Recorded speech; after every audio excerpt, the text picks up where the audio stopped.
Kata Pak Pur, nggak mau masuk. Uang keluar terusin. Kita butuh operasional setahun. Ini harus kita jagain. Artinya kami, saya, Pak Pur, Deputi, kita mikir situ. Dua-duanya harus jalan, masyarakat juga bisa jalan, tapi operasionalnya harus jalan. Yang paling penting pemerintahnya harus jalan. Kalau pemerintah tak jalan, cas semua. Maka kita rapat kemarin, bagaimana BP Batam juga kontribusi membantu misalnya sembako. Ya kan sudah dianggarkan 2 kali 2 bulan, 2 bulan Pak ya? Anggarannya berapa Pak? Hampir 200, bayangkan tuh banyak tuh. Bukan 200 rupiah. 200 berapa? Tebak, ayo. 200 miliar. Artinya ini sangat membantu sekali. Karena kalau ini sempurna, semua akan berjalan baik. Intinya itu belum saya jawab satu persatu, tapi semua akan kita pikirkan. Termasuk kalau taksi nganggur, sembako inilah akan kita bantu. Tiap bulannya kita antar melalui PRT PRW. Sehingga mereka punya kehidupan sebulan. Cuma jangan ditagih lagi, Pak, makan cukup. Listrik saya belum bayar. Kalau semua pemerintah bayar, jadilah lockdown. Tapi di negara kita tak ada lockdown. PSBB pun tidak saya lakukan. Tapi hari ini pembatasan sosial sudah saya lakukan per kecamatan zona merah. Ada 5 kecamatan yang saya lakukan ini. Intinya saya ingin zona merah ini harus jadi hijau. Dan hari ini saya tidak menilai Allah, semua kita rasakan hari ini, semua sudah mulai akan kembali.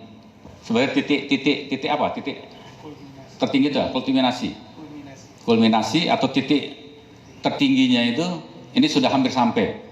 Mudah-mudahan di Ramadan ini sampai. Kalau sudah tinggi kan tinggal turun aja nih. Sama kayak balon, udah terbang dia ke atas, satu titik dia akan berhenti, dia itu pecah, jatuh. Mudah-mudahan Batam sudah hampir dekat demikian. Ini kenapa?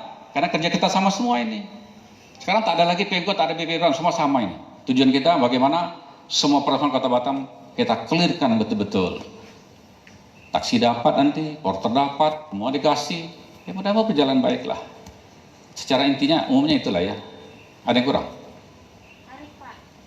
Apa? Tarif. Kan dia saya bilang, nanti akan dikaji khusus. Kalau saya jawab tarif satu-satu, Pak Saril yang bisa jawab nih. Karena sama Pak Binsar lah. Saya pun tak tahu, satu orang pakai kubik. Rumah air pun saya tak tahu berapa kubik. Pak Pur tahu ya? Tak tahu. Dicas berapa Pak? Tak tahu. Taunya tiap bulan bayar aja gitu. Nanti secara teknis beliau saja berdua ya. Pasti ada. Pasti ada. Karena saya ada suratin ATB sebagai ketua gugus COVID. Suratnya sudah dibalas. Tak salah saya yang 20 meter kubik kemarin ya. Itu di apa? Ya digratiskan atau apa? Digratis 3 bulan sampai Juni. Ya, salah itu ya. Nanti minta suratnya lah ya. Nanti saya WA aja surat dari ATB. Ada resmi itu. Yang belum resmi itu dari PLN. Paling kemarin saya minta. Kalau yang resmi PLN itu yang 2 ampere itu gratis karena perintah presiden. Yang 4 ampere 900 watt itu harga separuh bayar, itu perintah presiden. Tapi 2 ampere Batam hanya berapa rumah saja, dah hampir tak ada. Yang 900 saja hanya sekitar 450 rumah tak salah ya. Yang saya minta kemarin adalah rumah ibadah. Rumah ibadah, masjid, gereja. Kemarin kepala PLN-nya ada telepon, dia akan bikin SK. Pak, kalau saya tidak boleh ngambil kebijakan. Tapi saya kebijakan menurunkan. Tapi gini aja Pak katanya, saya akan bikin SK, abodemen. Kalau yang pasang misalnya 16 ampere kena 1 juta, karena masjid sekarang tutup, gereja tutup, bikin sajalah 1-2 ampere, kenanya 100.000. Supaya nanti Bapak bayarnya 100.000 saja. Tapi nanti ke depan setelah COVID selesai, acara kegiatan ibadah ini kembali normal, nyambung bayar lagi tak? Katanya tidak. Artinya ini juga sangat membantu ini. Artinya PLN sudah meresolve satu itu. Yang kedua, tentu kita minta seperti yang lain-lainnya. Karena Batam menengah ke atas pemakaian listrik, kalau boleh di atas 900 ini juga ada diskon. Kata beliau, karena saya PLT, beliau bukan saya. Ini PLT ini kepala PLN nih. PLT saya tak boleh ngambil kebijakan Pak. Saya harus melapor ke pemegang perusahaan Jakarta sendiri. Itu kota. Saya sampaikan kita bersyukur COVID di Kota Batam ada 30 orang. Kemarin terakhir ada polisi. Saya luruskan supaya nanti tidak terjadi isu-isu negatif bahwa rumah sakit Gampang tidak menerima peserta selain 1 ABK kapal, kedua mau jamaah apa? Jamaah tabligh, yang ketiga TKI dalam keputusan. Tapi setelah kita koordinasi tidak. Yang penting asal rumah sakit itu masih bisa diisi orang, kata direkturnya masih boleh nampung, tapi melalui jalur rumah sakit rujukan dulu. Dan alhamdulillah yang 31 sudah sembuh. Itu yang di perempuan yang pertama kena.